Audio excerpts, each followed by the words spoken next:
Welcome in everybody to another mock draft edition of the Three Technique right here on the channel. I'm Trey Reeves, and today we are breaking down the draft prospects of one of the most exciting teams in this NFL offseason, the Atlanta Falcons. If you haven't been keeping track of the Falcons this offseason, they made maybe the biggest move of the entire NFL offseason, signing Kirk Cousins, luring him down from Minnesota, and they have the offensive core of skill position players around him to immediately make a run in a division that is lacking team that can truly dominate the division. So a young core with Kyle Pitts, Drake London, Bijan Robinson, a solid offensive line, a lot of playmakers on this offense. They just seem hamstrung the last couple of years by quarterback play and offensive play calling. All that is out the window now. Kirk Cousins is here. The Falcons are ready to compete in an NFC that is virtually wide open, not just in the division, but the entire NFC is wide open behind the Seahawks. So big needs for the Falcons. Let's fix the defense. We need edge help. We need cornerback help. We need more help around the defensive line. We have a great pick at number 8 to get us started. So, without further ado, let's jump right into the mock draft simulation. And we will start it off again, not very long to wait for the Falcons with pick number 8, three quarterbacks off the board, two wide receivers, a tackle. Dallas Turner goes at 7. That is frustrating if you are a Falcons fan because he is the consensus number one edge prospect for pretty much everybody out there. A lot of mock drafts have the Falcons taking Dallas Turner at number 8. In real life, I think you can expect the Titans to fix the offensive line there. I know Joe Wall went one pick before them. It's fascinating to see how those 2 picks develop. And now, if we're Atlanta, we kinda get a chance to roll the dice because we have a need for edge, we have a need for corner. There's going to be a couple of really solid prospects, I think, available at pick 14, and New Orleans is offering us. I know in real life, we probably wouldn't trade within the division. It doesn't happen very often. We also have, Denver looking to move up into the first, into pick number 8. We're gonna counter with Denver here, and I think in real life, they would be willing to give up way more than a first rounder. This would be fantastic for, Atlanta, but let's see if we can get more than that because they need to pay the quarterback tax. They're obviously moving up or JJ McCarthy. Need to see if they'll pay the quarterback tax. In real life, man, I don't know. I think they might take that. So we'll play see if New Orleans wants to play ball. Maybe give us just a little bit more for a move back.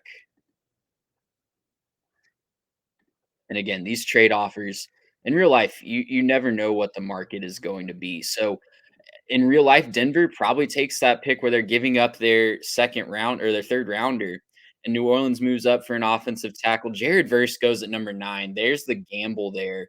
If you are a Atlanta Falcons fan, that's a tough thing to see because Jared Verse is who I was hoping would fall to the Falcons there at number 14.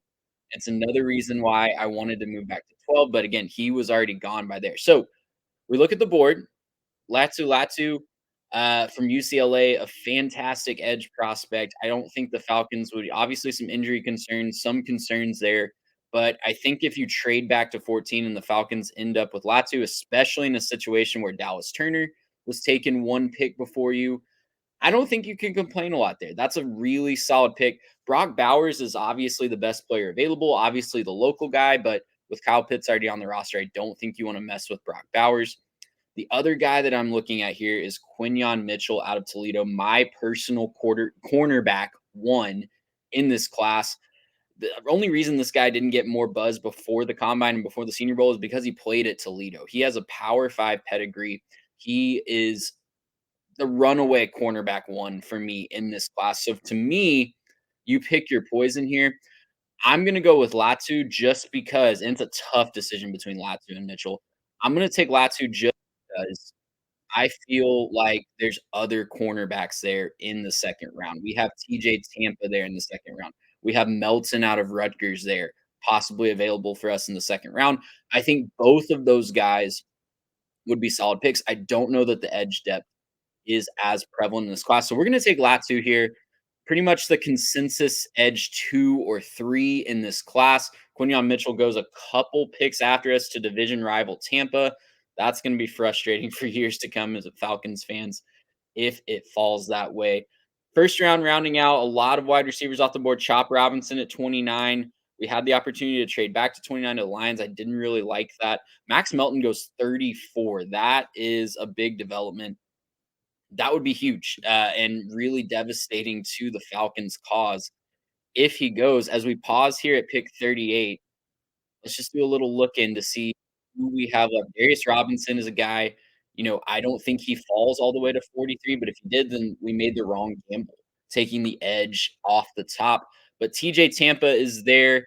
Ennis Rakestraw is not a bad consolation prize out of Mizzou. So I think we can stand pat here and let the draft kind of come to us. There's a couple other really solid defensive prospects if we just want to take the best defensive player available. And we also have some offensive line help on the board as well. So we're here at 39, Darius Robinson off the board. So we made the right call. There goes TJ Tampa again. One pick before the Falcons just getting cleaned out in this draft. A really rough situation there as we have a trade offer from Denver. First two rounds, just getting our penciled in picks taken right out from under us the pick before. Denver wants us to trade back to 76. I'm not really interested in that.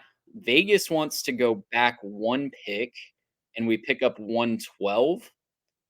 And I'm guessing that's for a quarterback. So sure, why not? We'll move back one pick and they take Bo Nix. Great. We're not going to move back again. We need to stand in here and take this pick. And now we have an interesting situation because our cornerback, TJ Tampa, was taken by the Texans one pick before where we were originally supposed to take. We have back to back picks here now because of our trade back in the first round. And we have a lot more draft capital to play with if we want to move up in the third. So this now becomes kind of a luxury pick, and you never want to mess around with these because top 100 picks don't grow up on trees. We are going to take care of a defensive need in Ennis Rakestraw, a really solid cornerback prospect out of Missouri. And I think we're going to take Edgerrin Cooper here. I think that that would be a really, really solid pickup for this draft class. Edgerrin Cooper, seen by many as the top linebacker prospect in this class. And, you can't go wrong with taking a guy that has that kind of, just can't miss prospect ability. He is the best defensive player available on the board for my mind. I know Rakestraw, going back to the cornerback pick a little bit, Rakestraw has a few red flags. He didn't run the fastest 40. His production wasn't always consistent at Missouri, but the athleticism I think is there. And he was injured for a lot of this year. He was coming off of the injury at the combine. So I don't put a lot of stock into his combine performance. He hurt his groin late in the season, caused him to miss the last 4 games of the year. And I think that really was still nagging him at the combine. So we're going to go defense, defense, defense off the top for the Falcons. We're going to take Rakestraw at um, 44. And with our extra pick that we picked up from trading back in the first round, we're going to take Edgerrin Cooper out of Texas A&M, a guy that's going to be a stalwart in the linebacker room for years to come. And so now we wait. We play the waiting game here. We've taken care of, I think, our biggest two needs here in the first and second rounds. We got Latu out of UCLA in the first round after trading back. We got a corner out of Missouri in Rakestraw, who I think his athletic profile will be much better on the field this fall than it was at the NFL Combine. And we got an awesome bonus pick in Edgerrin Cooper. Our defense is set up for years to come as we come into pick 74. Now what I'm looking at is potentially maybe another offensive skill position player here as Green Bay offers us to move back for a fourth next year. We're not really interested in that. We have plenty of draft capital at this point. So we're looking at the options here. We've already taken a linebacker. We've already taken an edge. I'm not really interested in doubling up at those positions at this point. But Cole Bishop, the safety out of Utah, and Ricky Pearsall, the wide receiver out of Florida. I know that the Falcons have loaded up on offensive skill position players in recent drafts, much to the chagrin of a lot of the fan base because of how that set them up for needing to go all in on the defensive side of the ball this year. But Ricky Pearsall out of Florida, I think could be a steal here in the third round. You just turn on the tape. I know when he was at the combine, he um, ran a 4.41. He put on a great show. That doesn't really even take into account just some of that freakish plays that he made down at Florida. Florida was not a great offense this year. He was the lone bright spot in that offense. And listen, I know the Falcons have done a lot to the receiver room this offseason. They go and get Darnell Mooney, they go and get Rondale Moore from the Bears and the Cardinals, respectively. But I think this is a fun young prospect that if one of those 2 doesn't work out, you have a plug and play wide receiver 3 ready to go. So we're gonna take Ricky Pearsall out of Florida with the 74th pick, and now we wait till 109. Excuse me, we have another pick at 79. I'm losing track of some of these trades that we made. I think we're done trading back just for the simplicity of this, but Michael Penix Jr. is still on the board. I don't think that the Falcons are in a position to take him. That's just an interesting development in this mock draft. Cedric Van Pen Granger out of Georgia is obviously a guy that a lot of Falcons fans are familiar with. And we could also take the cornerback duo from Missouri in Chris Abrams-Durain. But the guy that I am really interested in, and maybe this is leaning a little too much into coming back from injury. Obviously, um, we already took Greg Straw out of Mizzou, a guy that's going to be recovering from injury. But Mason Smith, the defensive tackle out of LSU, this time last year, we were highlighting him as a true breakout candidate. The guy has just been really unlucky with injuries in his career, but when he's on the field, he is absolutely dominant. He would fill a huge hole on the defensive line. We're going to take Mason Smith at pick 79. We have another defensive line prospect to fill in for the Falcons. Now we wait till pick 109. Apologize for getting off on that earlier, but let's recap right here. While we wait, we have Latu out of UCLA as our edge pick. Obviously, our first 3 were all results of trades. Ennis Rakestraw, the cornerback out of Missouri, is our pick at 44. Edgerrin Cooper, the linebacker from A&M, is the pick at 45. Ricky Pearsall is the wide receiver out of Florida at 74. And we got Mason Smith from LSU. New Orleans is wanting to send us all of their fifth-round picks to move up to 109.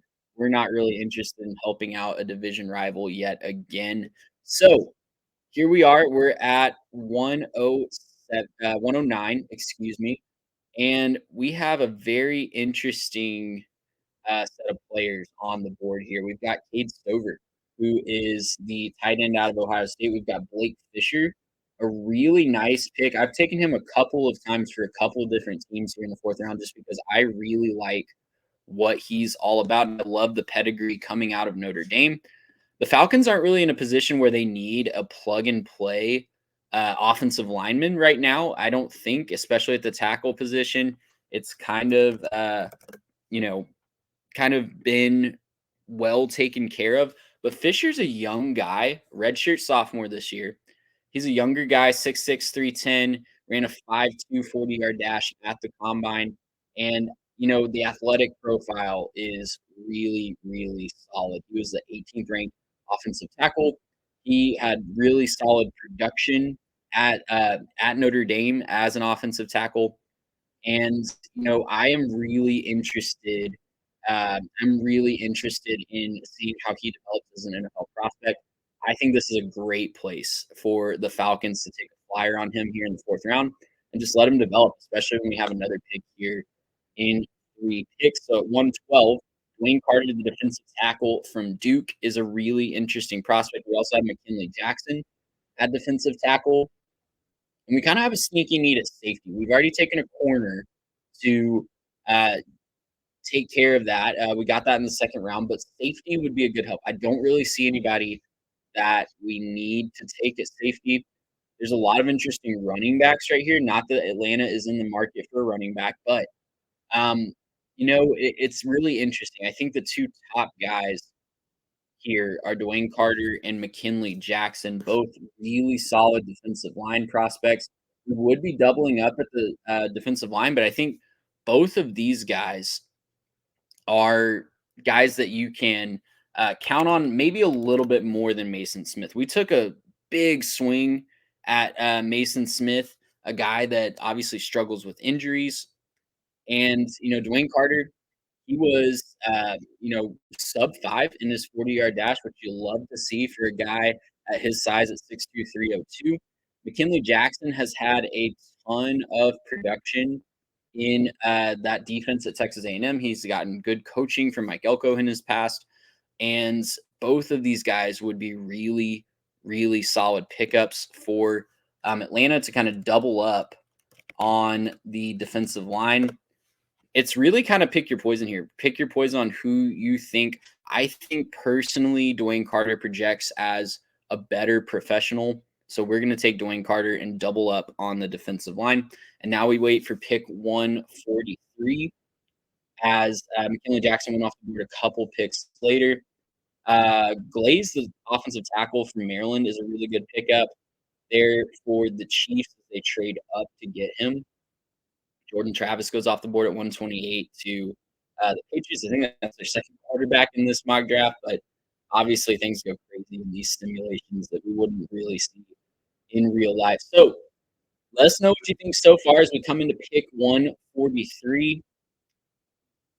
And we have several picks to round out this draft in the top 200.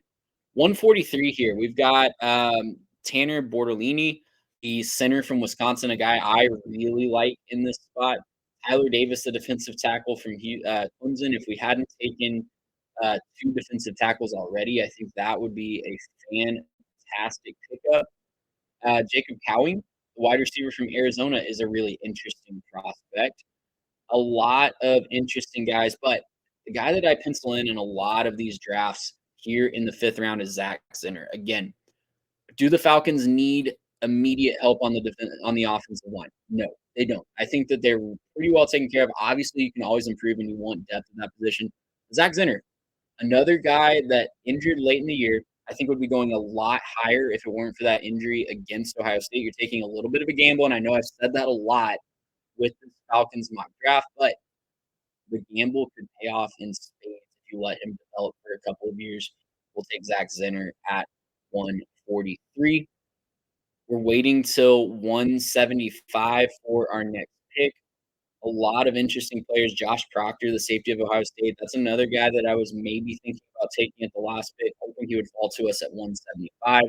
Tommy Eichenberg, another Ohio State Buckeye, goes off the board. Luke McCaffrey is going to be an interesting prospect. He can make a team look out. Could be another Puka Nacua situation with his ability and what he's shown on the field. And as we round out the 5th round, no thank you, Seattle, we now have a situation where we've got another Jalen Cohen out of Miami is a very interesting guard prospect, but we've kind of taken care of that. Evan Williams, the safety out of Oregon, is who I'm looking at with this pick. Obviously, we're late in the 5th round. The odds of these guys turning into elite starters in the NFL very obviously goes lower with each passing round. But Evan Williams is a very interesting prospect out of Oregon. Um, Obviously, the Pac-12 offenses were really potent this year. He faced some of the best in the receiver game. He faced a lot of NFL receivers out in the Pac-12 over the last couple of years. And, he didn't put on the best numbers in the athleticism space and he's a little bit undersized at 5'11", 200. But I think that he could, with some coaching, turn into a really interesting safety prospect. So we're going to take Evan Williams out of Oregon, the safety, with our 175th pick. So we are coming down the wire. We have 2 picks left, 187 and 197, and then we will get out of here. Falcons will be done in the 6th round in this mock draft. The Patriots want to do a really interesting swap there. I don't think you're interested in that. And at 187, we have Jarvis Brownlee out of Louisville. Um, Blake Watson out of Memphis. Again, I don't think that we really need another running back on this roster, but could be an interesting pickup there as we scroll down the list just a little bit. Really, at the end of these drafts, we're trying to take guys that we want to see on our roster and not end up in an undrafted free agency. The Falcons in this draft do not have a seventh round pick, so they're really going to start looking at these guys that they do not want to see enter undrafted free agency. We're going to take here, man, between a couple of guys. There's a couple of interesting edge prospects here. Zion Fatui out of Washington, a guy that had some really solid production for the Huskies as they made the run to the college football playoff this year.